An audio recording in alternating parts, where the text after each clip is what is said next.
Неге кейбір брендтер тез өседі, ал басқалары орында қалады? Бірдей өнім, бірдей баға, бірдей қала. Бірақ егер сіздің бір бренд айына 50 миллион теңге тапса, екіншісі 500 мың теңгеден аса алмайды. Неге? Бұл жерде өнімнің сапасы ғана шешуші фактор емес. Көп жағдайда айырмашылық брендтің интернетте қалай көрінетіні. Осы видеода біз неге кейбір компаниялар нарықты жаулап алатынын, ал басқалары жылдар бойы өсе алмайтынын талдаймыз. Көптеген кәсіпкерлер бір қателікті жібереді. Олар ойлайды, жақсы өнім болса, менде клиент өзі алып келеді дейді. Бірақ сіз өнімді дұрыс көрсетпесеңіз, клиент сізге келіп тұрса да сізден сатылымдар жасамайды. Себебі қазіргі нарықта ең жақсы өнім емес, ең дұрыс ұсынылатын өнім сатылады. Елестетіңізші, сіз жаңа бренд аштыңыз, бәсекелесіңізде де жаңа бренд ашты. Екеуіңізде өнімдеріңіз бірдей, бірақ бәсекелесіңізде кәсіпті сайт бар, Google-дан табылады, өнімдері ыңғайлы каталогта орналасқан, пікірлер көрсетілген, онлайн төлем бар, ал сізде тек Instagram парақшасы. Клиент қай брендті таңдайды деп ойлайсыз? Әрине, ол екінші брендті таңдайды. Өйткені адамдар өнімді емес, алдымен сенімділікті сатып алады. Тағы бір маңызды нәрсе бар. Қазіргі клиенттер сатып алмас бұрын міндетті түрде зерттейді. Ол Google-дан іздейді, пікірлерді оқиды, сайтқа кіреді, және де әлеуметтік желіні қарайды.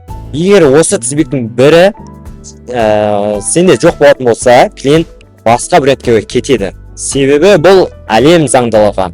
Енді үлкен брендтерге қараңызшы, олар тек жарнамаға ақша құймайды, олар экожүйе жасайды. Мысалы, Каспийді алайық.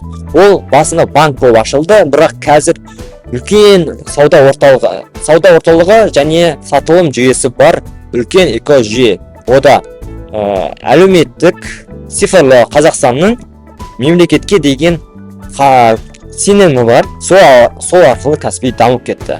Енді, мысалы, Instagram тек назар аударады, бірақ TikTok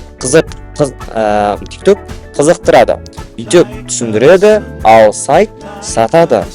Сайттың барлық платформада бірге өсуі міндетті. Себебі үлкен брендтердің сайты жай ғана визитка емес, ол олардың ең мықты сату құралы. Егер сізді бизнесіңізді келесі деңгейге шығарғыңыз келсе, алдымен клиенттің көзімен қараңыз. Өзіңізге қалай сұрақ қоятыныңызды қараңыз. Міне, менің брендім жаңа клиентке қаншалықты сенімді көрінеді деп ойланыңызшы. Егер жауап көңіліңізден шықпаса, онда өсу нүктесі дәл сол жерде басталуы керек. Егер сіз кәсіпкер болсаңыз, бүгін өз брендіңізді аудит жасасаңыз, Google-дан компанияларыңыздың атын іздеп көріңіз. Сайтыңыз бар ма, ақпарат толық па, клиент сатып алуға оңай ма?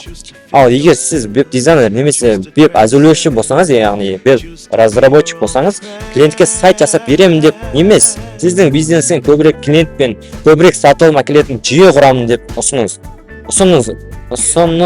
тастаңыз. Себебі адамдар сайт жасап алмайды, олар нәтиже сатып алады. Егер бұл видео пайдалы болатын болса, комментарийға жазып кетіңіз. Неге пайдалы болды?